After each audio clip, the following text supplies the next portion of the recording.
Now, there's only one word to describe today's episode on the Independent Business Podcast, and that is powerful. Now, if you don't know who Jasmine Star is, I guarantee you are going to love her after you listen to this episode.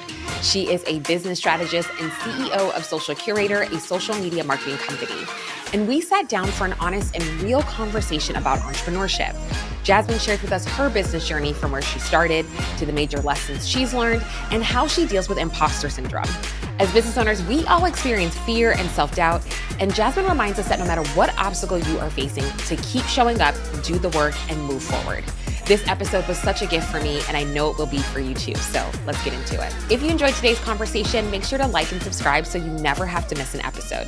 Hello, Jasmine. How are we doing today? I'm doing fantastic. I am very excited for this conversation. Oh, I'm so excited to have you here. As I mentioned earlier, I am part of your YBLE course, which has been just so phenomenal. And honestly, just learning more about you through that whole process, I'm like, you really do champion independent business owners. So I was like, who better to come on the show and have a real honest conversation about entrepreneurship? And we were saying, we don't know where this conversation is going to go. I mean, I want to definitely know like the path that you've been on, the lessons that you've learned, but I'm excited for you to be here. So thank you.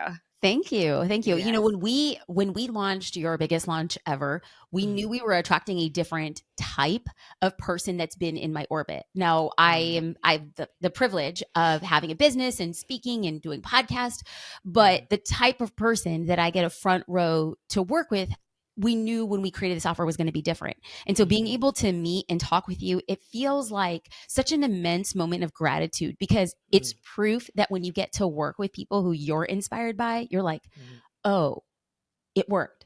Like the messaging is working and the offer is working. So us having this conversation, yes, we're going to serve well, but I just wanted to take a minute and start with an immense moment of gratitude for saying, thank you for allowing me to be part of your journey. And thank you for giving me a front row seat to, as you just build like a massive business. So thank you. Thank you, because I mean, the content, is packed. It's just so helpful. And just seeing the communities that's being built in it is truly, truly amazing. And so, you have launched so many amazing offers, but I want to go back to that. I really want to know who Jasmine Star is, like where you started to where you are now. Yeah, absolutely. And one of the things, like right before you push record, you had said that one of the things that you're good at or interested in is like when you get people to spill the tea. And so it's like getting people comfortable talking about things that are uncomfortable. I'm like, great, let's do that in this conversation. Like, yes, we could start with my origin story. I'm going to give it a little bit short so that we can get into other things that you want to unpack that serve people well. But yes, starting with the foundation is very helpful so that people can understand why I'm so passionate, or as my mom likes to say, like lovingly stubborn about my point of view. I dropped out of law school when my mom had a relapse with brain cancer, and it really forced me to reconcile what I wanted to do with my life. And so I had a dream of becoming a photographer, and I didn't own a camera. And so I was gifted a camera from my husband. We had just gotten married, and I said, I dropped out of law school. I'll go back to law school if this thing doesn't work out. I started my business within the first year and made $100,000. And I think that some people could hear that and be like, okay, wow, that's cool. But I think it was a lot cooler for me because I actually wasn't all that talented. And the fact that I knew that I would be able to create relationships and tell stories and offer a level of service that would allow me to compete in a very competitive space, I realized like, oh, this is the new way of doing business. It's no longer the person with the most talent or the most money or the most education who wins. It is the person, because right around this time of me starting a business, this is like the onset of the internet. This is the onset of social media. This is the way that people started learning how to sell and consume differently. And so I was in a unique position to be at the front edge of that. And I was like, I have nothing to lose. I also have no money. So I'm gonna use this free thing that's, called social media, and let me see how it works. And so I was able to storytell. I was able to build relationships with clients, and then they ended up advocating on my behalf. And instead of me trying to do the traditional route of building a business, I just turned to my clients, and they were the people who started promoting me. And so other people in my space, creatives, specifically photographers, videographers, wedding coordinators, they're like, how are you doing this? And I just started teaching people like what I was doing. I was teaching how I was marketing my business. And that slowly led into me creating digital resources. And so I had this shop and I was selling things for like $2.99. And I was like, oh my God, I'm rich. Like the fact that people would spend like $5.99 and then you wake up in the morning and you see notifications and I'm like, I am quite literally making money when I sleep. It was like for, this brown girl, daughter of an immigrant, it was like my life had totally changed. And so then I started creating additional resources like courses. I then realized that people wanted ongoing community and ongoing education. And so I created a membership. And then on the back of the membership, I realized that there was a lot of friction between learning marketing information to applying marketing information. So in 2021, launched a tech stack for Social Curator, where we became a bona fide SaaS offering. So we now integrate with the largest social platforms. And so, there's a story of a girl who got a camera from Best Buy and is now a CEO of a tech company. And I get to create podcasts. I get to have conversations. I get to teach other business owners the art of growing a business. And that brings us here today. Oh my gosh. That is just absolutely amazing just to hear so many pieces of your journey. And even as I hear yours, I can absolutely relate to certain things as well. Like I am first generation immigrant. My family immigrated from Ghana as well. And you already know where you feel that pressure that you either have to be a doctor, a lawyer, or an engineer. Like that. Well, hold on. Okay, we gotta keep this straight. I will tell you, folks that come from Nigeria and Ghana, their kids have, they have these options. And when you're coming from Mexico, it's you're gonna inherit your father's taqueria, or you're gonna become I don't know. It was very blue collar. Our options were just pay rent. You're gonna live with us because Latinos, we all live with each other until we get married, or sometimes we just continue living with each other after we get married. So it was just just hold your own. So you had a much higher standard. I will say that. I'll just call it out for what it is. I love that so much. But either way, I think it just gives you such a different perspective. Yes. And you move so differently in your business. But one thing that I loved about you was that you said earlier that I didn't have I wasn't the most talented. But what you did was that you leaned into the gifts. You leaned into what you currently had in that season to build the next thing. And then you utilize that to build the next thing. And so something that I'm really curious about to know is, what were some of the struggles that you were experiencing within that? Because it's not an easy thing to do. And I think when we hear the stories, we're like, oh yeah, this is great. But down to the nitty gritty, these uncomfortable pieces of that, what was that like for you building these offers, especially if things didn't work out, especially if you failed, what was that process like for you? I think that it seems about in my timing and in my cadence, every 6 years, I start shifting. And I heard Kobe Bryant describe it the best. And he had said that he got to a point in his career where the game moved slow. And it wasn't that the game got boring, and it wasn't that he got good. It was that the game moved slow. He understood the game. He could anticipate where the ball was going. He could anticipate where he should stand to get the rebound. He can anticipate if he knew his three-pointer or his free throw was going in. He understood it with such a deep complexity that it allowed him to play at a different speed. And that's not always a good thing. And so what I realized every 6 years, somehow the game slows down. And I love learning and I love being challenged. And I started realizing that every time that, I tell my origin story and it sounds like I can get it down in 30 seconds, right? I got the shtick, I got the this and I got that. And I moved here and people are like, whoa, you did a lot in a short amount of time. And I think that really what it comes back down to is when you know that there is a different calling on your life, a different level to play the game. It's going to require you to give up a former sense of your identity and embody something new. And there's two main things at play, is that you have to give up something in order to gain something else. And there are many times that it feels like you're starting from scratch. It feels like you're at square one.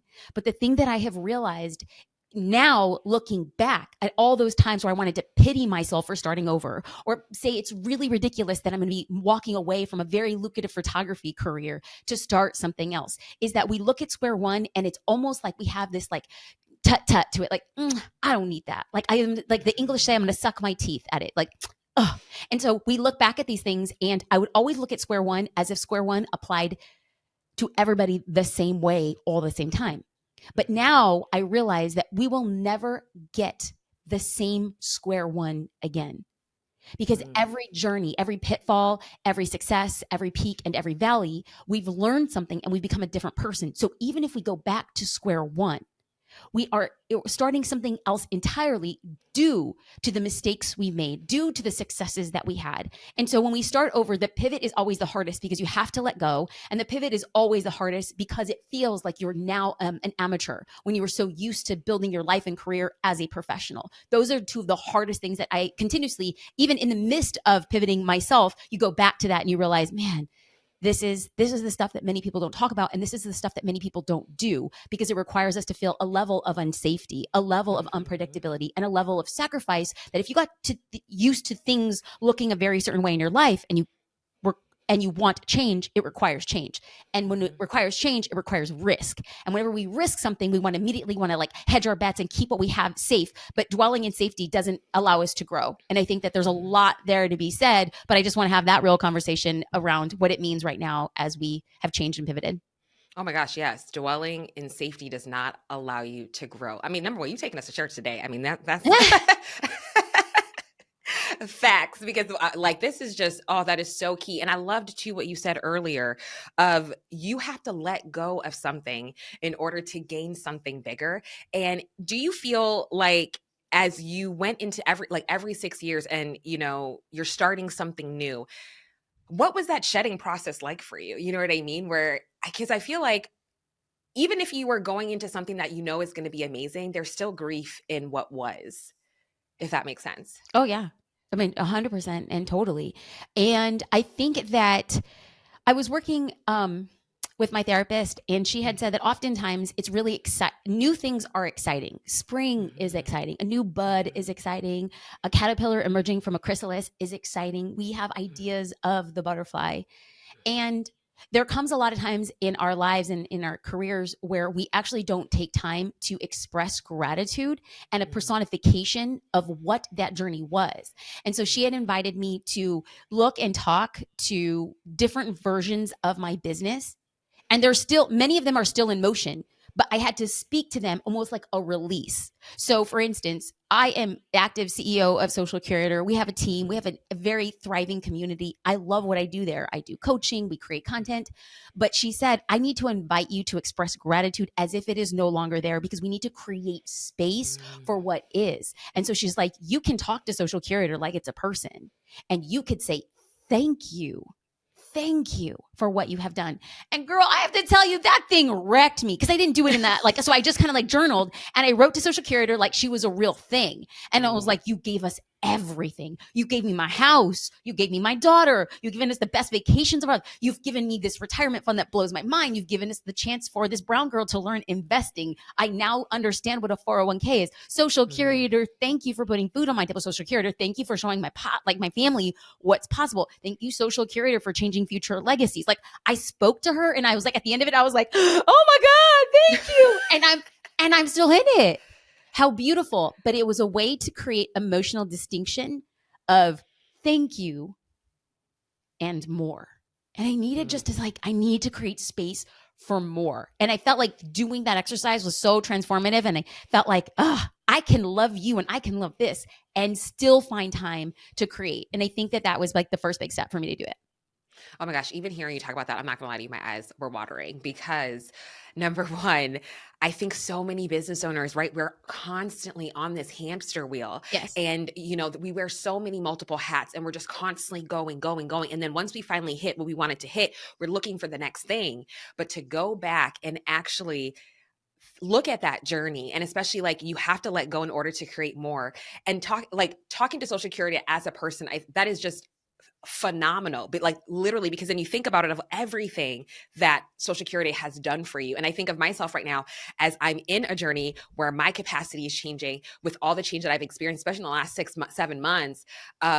There are certain parts of me that I've had to let go. And a part of me felt guilty of feeling that way, of I'm so excited for these opportunities that lie ahead, but I miss certain aspects. And I know I'm currently in my own shedding season, and my eyes are wanting to talk about it, because it's hard. It's not easy, but just leaning into that of this opportunity of where I'm at now. Exactly. I'm able to create more of a life that I love to live. I get to be able to connect with so many amazing business owners like yourself who are impacting others and showing up. And it's truly such a gift. And I think, again, it's a reminder that our business is a gift, and how can we lean into it more? And so I just love that. And so another question I'm really curious about is, I saw this on social media too, which I love that, because you had this fairness framework, which I found so interesting. So as you're even in, mindset is everything as a business owner, and there's so many disappointments that things just don't go our way, especially when we have an expectation in our mind.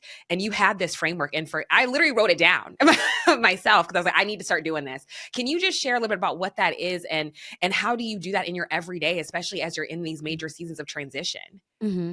It's so funny because I've done a lot of work as a person, like in personal development. And in my family, for better or for worse, we had never even understood what like therapy was. We didn't understand what like life coaching was. That was just not even in our orbit or in our sphere. And so as an adult, I became a business owner, and I realized that in order for my business to grow, in order for me to continue to scale, I needed to scale.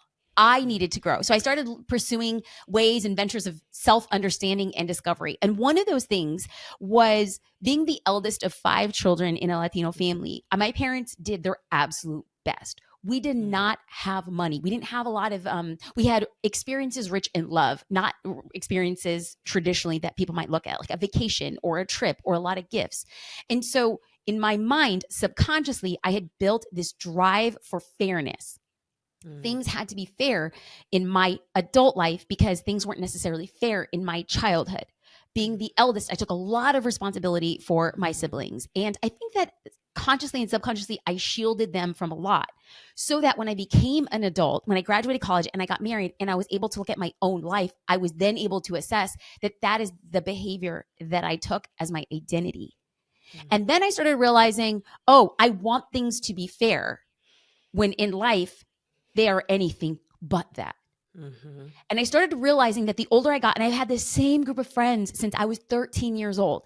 And as we've grown up, a lot of different things have happened to us. And that when we look at an event and we say it's not fair, because things hardly ever are, sometimes the unfairness stops many of us. And it keeps us truncated and stuck in that spot. And some of us have taken an unfair situation and accepted it as part of our story, journey, and acclimation to a new level. And so now, even further years down the line, being on the inside of Social Curator, we have helped more than 40,000 business owners in their business. And I started realizing a very distinct pattern is that when something's not fair, people don't normally wake up and say, today is not fair, but they say, he has that, she has this, he has access to that, she got that, therefore I can't. So this level of fairness. And if it's not fair, then they just don't pursue it anymore. And I think to myself that the business owners who are actually excelling are the people who are accepting things. And regardless if they're fair or not, and this goes back to the fairness flowchart. I'm going to save the surprise at the end for the fairness flowchart, but let me just start off by saying the answer is the same if it's fair or not. Our objective is the same if it's fair or not. And so there is this thing is like whenever something happens to me and I have a visceral reaction, I ask myself first and foremost, like, could I control it? Could I control it? And if the answer is yes, I could have controlled it, then I move down, then can I change it? And then I move down to the final thing. So let's work this through. Let's just say, was it fair? Was it fair that I didn't book the client? Well, could I control it? Well, maybe I didn't respond to emails in time. Maybe I showed up late for a meeting. Maybe I was non-communicative. Well, then can I change it? The answer is yes. As a business owner, you can always find ways to get better. And if I can then change it, then my action is to keep moving forward. Now, there are situations that happen in life and specifically in business that aren't fair. So I ask myself, is it fair? No. Can I control it? Well, sometimes I can't. Sometimes because of my gender or the color of my skin or the lack of an Ivy League education or the fact that I don't have an MBA or the fact that I could not get a bank loan, the fact that less than 2% of women are getting funding, the fact that less than 0.6% of women of color are getting outside capital for funding their business, that's not fair. Can I change it? No. So then what do I do? I keep moving forward. If I can control whether or not something is fair or not, doesn't matter, because in either of those situations, if we are to grow and ascend, we have to keep moving forward. And I think it's important for me to assess and just give weight. Hey, I'm sorry that wasn't fair. That really sucks. I'm sorry. But there's nothing else you do. You keep moving forward. And I think that was the framework that I had posted out on social media because that has really helped me a lot. Like, it's okay. Acknowledge it. Acknowledge it's not fair. But guess what? You have no other option, baby. Keep moving forward. Exactly. Oh my gosh. And that when I saw that, I was like, I need that. Because to your point, even what you said, there were certain childhood experiences that shaped and molded you and the way that you viewed things in the world. And that totally also leans into how you run your business. And so I think sometimes we Mm. forget of like, we are part of, it's literally, it's one in the same. So what are you doing introspectively? What are you leaning into? How are you healing specific things, doing the work to be able to then run a more successful business? And so that's what I love about that piece. And then just the fairness, because I'm exactly the same way. Like literally in my mind, I'm still working on that, where, if something is done in my business that, especially just being a woman of color and the barriers that we face, it leads to having certain types of resentment. And yes, of course, I still move forward, but there's been times where I'm just like, oh, you know what I mean? I just get so angry. And that when I saw that framework, I just felt like I had permission, you know what I mean? Where it just felt like where I could let go. Mm. And no matter what the circumstances are, there's a lot of things in business that we just can't control. So it's like, was it fair? No. But acknowledging that and be like, okay, that wasn't fair, but give yourself the gift of honesty, speak truth over yourself of what the reality of the situation is, and utilize that to propel you forward, to keep going, keep holding your head up high and doing the best that you can. So that's why I love that framework. And I'm glad. And I hope that if you're listening to that, you feel that permission as well. That yes, business is hard and it isn't fair. There's going to be aspects where it's not fair, but then just keep moving forward.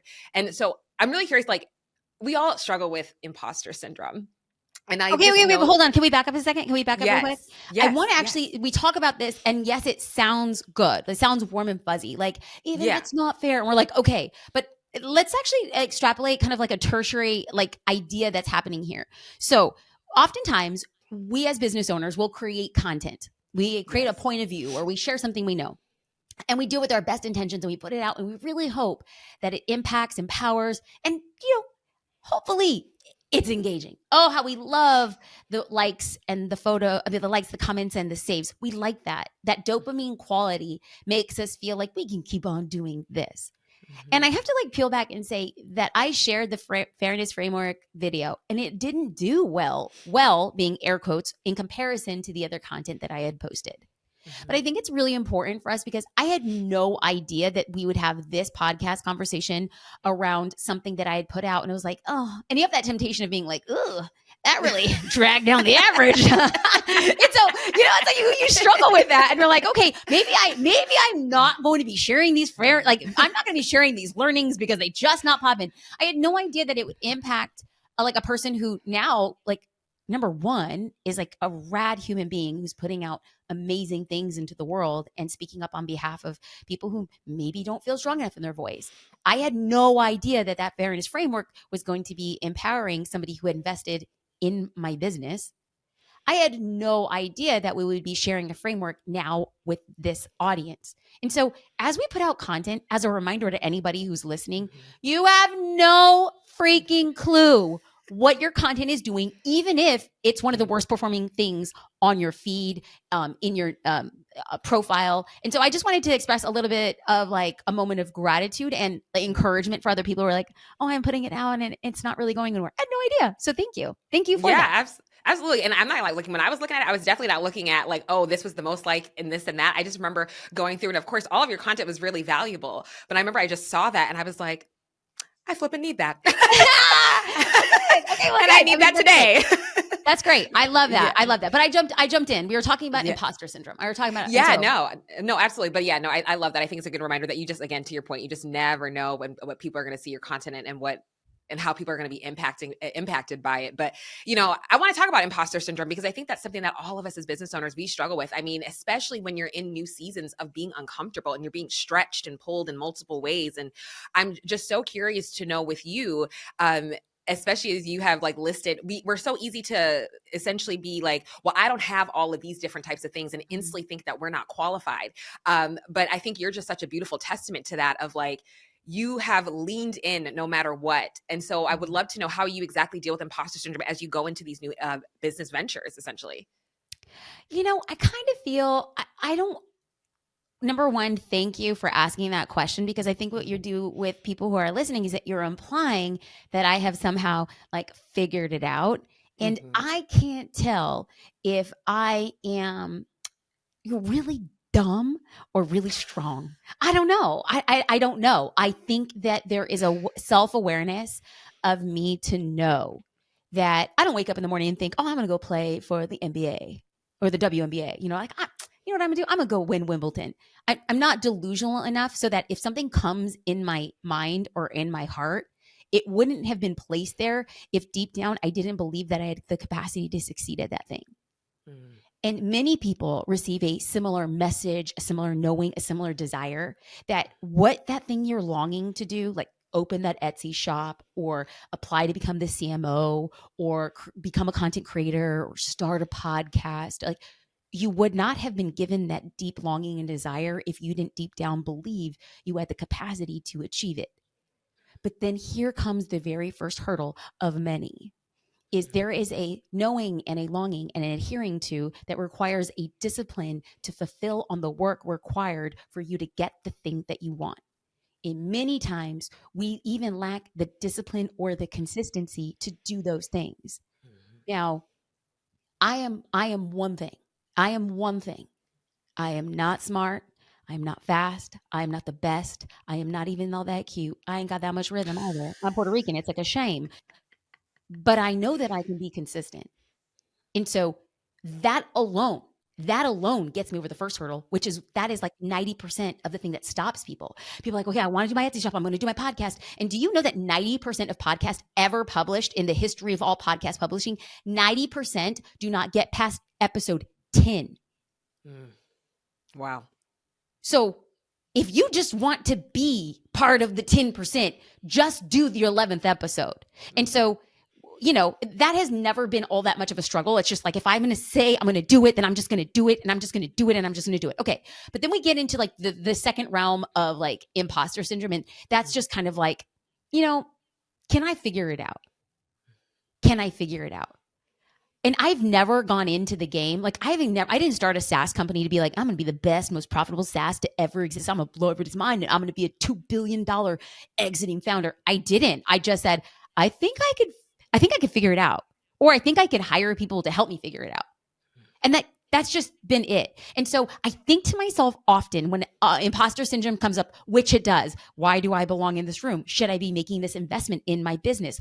Surely they could have asked somebody else to speak. So last month I was reached out by my college and they said, we would like you to give the commencement speech for 2024 graduating class. And my first thought, which is embarrassing to say, is I turned to my husband and I'm like, they could have found somebody better. And he was like, are you kidding me? And I struggle with this as much as anybody else. But in every single one of those situations is I deep down believe, I don't know how many women are going to be giving a commencement speech. And I don't know how many of them are going to be a woman of color. And I asked myself, could I figure out how to give a commencement speech? And the answer was yes. Could I figure out how to hire a CTO and build a tech stack? Yes. Could I figure out how to record my podcast in GarageBand and make it a labor of love? Yes. Still to this day, I am recording in GarageBand. Your girl's ghetto is all get out. But I think to myself, I can be consistent and I think I could figure it out. And I don't think that I was given a God-sized dream if I didn't have the capacity to do it. So yes, I struggle, but it's just those two things. Can I be consistent? Can I figure it out? And then it will take longer than what you hope. And the results will be different than what you expect. And it's going to be so much better than you imagine. Oh, yes. So much truth in that. Yes. And also, too, I just want to say, the fact that you keep saying that you're not smart, ma'am, you have me shooketh every week. Okay, so let's stop playing games. Let's stop playing games. Okay? Actually, I just want to say, because I do believe in the power of words, and I do believe that our brain listens to what we say. So what I should say is I am not the kind of person who's that has that like mass appeal intelligence. Somebody who can just take a bite out of many things, or somebody's like a quick learner. What I will say is what I know of, the tiny bit that I know of. I feel pretty confident in that. So thank you. I'm kind of reframing that. Like I do know a lot about a little bit. And so in that regard, I feel confident talking about anything else. I'll be like, I'll button my lip. I do not know. And I do not pretend to know. So yes, thank you for the reframe. I'm just saying, when I hear you speak, and every time each week of the session, I'm like, did she say what now? I'm like, oh, Okay, well, let me start thinking about this differently. So, um, Thank just you. want to absolutely highlight Thank that. But you. I Thank love you. that so much. I think so many of us. I think of myself when you said like when you reached out to literally do a commencement speech at a Mhm. graduation. I mean that is huge. And I just remember with my own. I'm going to be pretty transparent here with my own personal conversation with Natalie Frank. And when she, told me the news and then she had said, Akua, I want you to take over the show. And instantly, I first thought in my mind, I literally said to her, I said, absolutely not. It's like, that was my first thing. I said, you are in, like, no, I'm not doing this, Miss Ma'am. And, and she was like, okay, cool, like, that's fine, but think about it.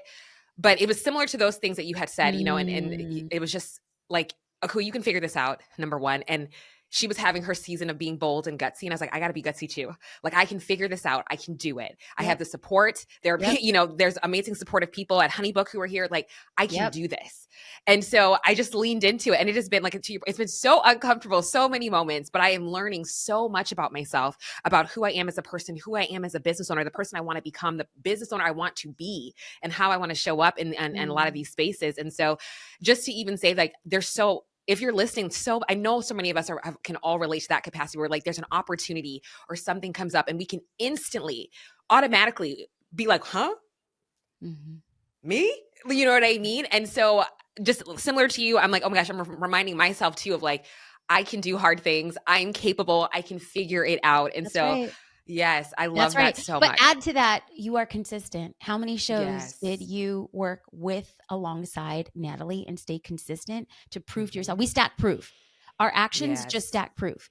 Is that like somebody's like, oh, I want to run a marathon? You don't wake up the next day and you run a marathon. What do? You stack proof. It's like one day you run for 5 minutes and you do that for 5 days. And the next day you run, and then day 6, you run 6 minutes and you do that for another 5 days. And then on day 15, you're Mm-hmm. out there running 7 minutes. You're just stacking proof. And I think that's what you did. So, two main things for imposter syndrome would be the things that you did. Can I stack proof? Can I be consistent? And can I figure it out? And you did. Yes. Oh, I know. And that's it's fact. And I know I love how you just it's simple. It's simple when you hear it. We all know it's so much harder to implement. But then when you're actually talking about it, you're like, can you figure it out? Yes or no? It's like almost right, like putting it in a framework. Can you figure it out? Yes or no? Yes. Okay, then what's the next step, right? Like that helps you move on to where like, okay, yes, like where you can empower yourself to move forward.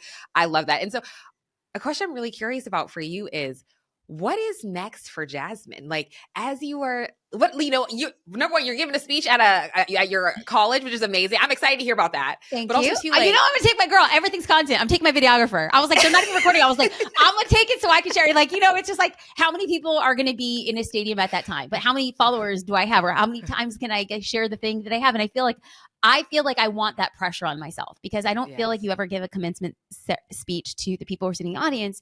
You give it to other people who need to hear that message as well. So Mm-hmm. yeah, sorry, I jumped in. Yes. No, no, no. I'm excited. I can't wait to see you in your gown and cap because they I gave me one of those. I'm pretty sure. I'm like, know, okay, okay. I know. I'm excited, but I'm really curious to know like what is next for you. And especially how do you continue to lean in? With whatever it is that you're doing, and what are you excited about? What are you nervous about? I'm so curious to know. I had a conversation with my mentor, and she was on my podcast, and she had said something that has kind of been like a defining thing for me the past year. And she had Mm-hmm. said that you earn the right to solve bigger problems. Because there's like the story in entrepreneurship that we're saying, well, when we get to this place, when we get to that spot, it'll be easier or more manageable.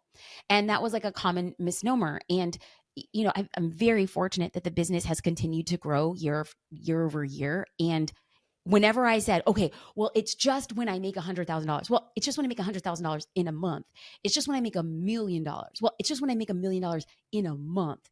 It's just when I make $1,000,000 in a day. And so it's always this moving line that never became capital E enough. And so I think that my big move this year is to really embrace the bigger problems I get to help solve for people, the more money the business makes. And so this whole year has been an year of exploration is how might remix, how might we solve bigger problems? And one thing that I distinctly realized in 2022 was I'm the kind of person who I love to solve things. I love to be like, I'm a get her done kind of girl. Like, let's just go, go, go. And you, a separate entity, can only get to a certain point on your own. And anything positive, amazing, powerful, transformative has been on the back of the team that we have built. And so for me, it is a whole, like, in fact, just this morning, I went on a walk, and oftentimes I get my clearest thoughts when I'm exercising because I don't listen to anything. I don't do anything. I'm just in the zone. And so I had sent a voice memo to our COO, and I said, I just want to say that as a CEO, many times we function in two zones, reactive or responsive. At our most healthy, where our majority is responsive. I'm responding to things, initiatives, visions. Reactive is it's emotional. I need to give a quick response. And I'm going to send you a message today that is fully responsive so that if ever in the future it's reactive, you know the true root of it, undistilled, undiluted. And I said, I love the structure of the business that we have today. And I want to keep this structure. I want to keep this structure, and I want to double and double and double and double what we're doing in this business. So this is me being fully responsive. And then I listed everything I currently love. I am no longer in meetings that I don't need to be there to be like a hype up girl. I have 2 standing meetings a week. I have large swaths of work days. Yesterday was a work day where I get to only do things that only I can do in the business. If somebody else in the business can do it, I need to not be doing it. I need to get out of the weeds. I need to co-create with a powerhouse team, and I can do the thing that only I can do.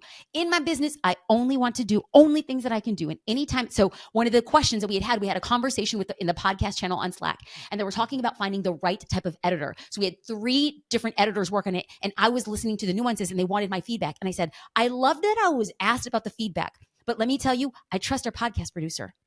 And let me tell you that even though, because our COO came back to us, she's like, yeah, but she had an opinion and you had a different opinion. I was like, but let me just tell you, at the end of the day, yes, I preferred somebody else for X, Y, and Z, but it wasn't 10x greater. I was listening to nuances that the average listener is not going to listen to. So the fact of whatever time it took me for me to be in there, to look at pop mics, to figure out the kind of acoustics, I'm like, that 30 minutes was worth the dollar amount that served the business much better than what we did in the podcast. And she's like, I hear it loud and clear. And I was like, that felt so good. So where am I at right now? I am asking myself, how might we solve bigger problems? And I think it's been a very interesting conversation because the minute you start asking these questions, your mind starts opening up to pathways that probably had always been there and you never allowed yourself to see them. It is the same thing as like, oh, if you get a new car and it's like a red BMW, all of a sudden you start seeing red BMWs. They were always there. They were always there, but you just see them differently now. So all of a sudden we start asking like, I wonder if we could, and then all of a sudden out of nowhere, these conversations that I'm having, I'm like, oh, it's always been there. And so right now it's just a year of deep exploration. And I told the team, I was like, so how little can we pull on making an ask of the audience? That's it. How much can we overserve and ask for a little? And so that's where we're at right now. Like, how do I solve? Because the bigger the problems that I solve for people who could really afford it, the more I'm empowered to create to the people who need it the most and can't afford it. And so that's been our big focus this year.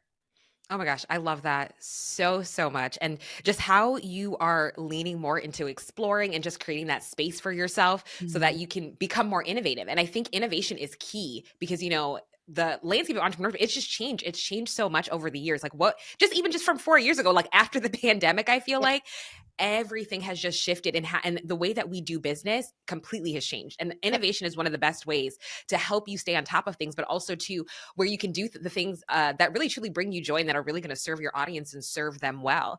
And so, oh my gosh, Jasmine, I could talk to you for hours and I'm like, oh my gosh. Cool. Can I add just one tiny thing though? Because there's I need to make sure there's a moment of clarity because then when you're like, I love how you add so much time and space for creativity and innovation. And I'm like, that is true, but it's not 100% of the truth. And I want to make sure that I'm sharing 100% of the truth because I don't want somebody listening to it and being like, must be nice. What Akua said was true. I am creating space. I am allowing for innovation. I'm in a zone of creativity, but please know it comes at a cost. And the cost for me right now is coming in time Every minute of my day is truly scheduled. And I even have to plan, ideate for X, set up meeting for Y, build out team structure for whatever. And also money. We were cutting off revenue streams because they were requiring me to be the driving force behind it and not the team. So please understand that, yeah, it's a beautiful zone. It's also a very precarious zone. And we live and die by the sword so that we cut down the crops that we think are going to impede on what we hope to be a much larger harvest in the future. So that's the 100. Well, thank you for saying that, because a question that I was going to ask literally for you is kind of similar to how you are creating that space, because I feel like especially with solopreneurs, like it's so difficult where it's like, even for me at times, like I said, my capacity has changed and I've been like, oh my gosh, like I want to be innovative. I want to create that space where I can, think of something new and this and that. But I'm so exhausted and like XYZ. And so I love that you shared that, because I'm like, yeah, it's going to come at a cost. I didn't even think of that. I literally did not think in my mind that could, like, what you have to give up in order to be able to create those spaces. But you need to create, I feel like it's important to create those spaces because that's how your business is essentially going to evolve. Facts. and take you into a journey that you would never think of. I never, ever in my life wanted to be a storytelling strategist. I never thought that. I never even thought that that's what my business was going to be, but it was just like, I literally kept having those spaces to be creative. And I just remember like in the beginning journey in our business, when you have much more of that space, but as things continue to evolve and scale and grow, the amount of time just becomes so much more limited and it's just so much more difficult. And then like personally at times where I have felt stagnant in my business and I'm like, I just don't have that space to create. And it's such a hard hump to get over. And so I'm glad that you were just overall just transparent of like, I am creating the space, but also to like, let's look at the facts here of like what you also have to give up. So absolutely.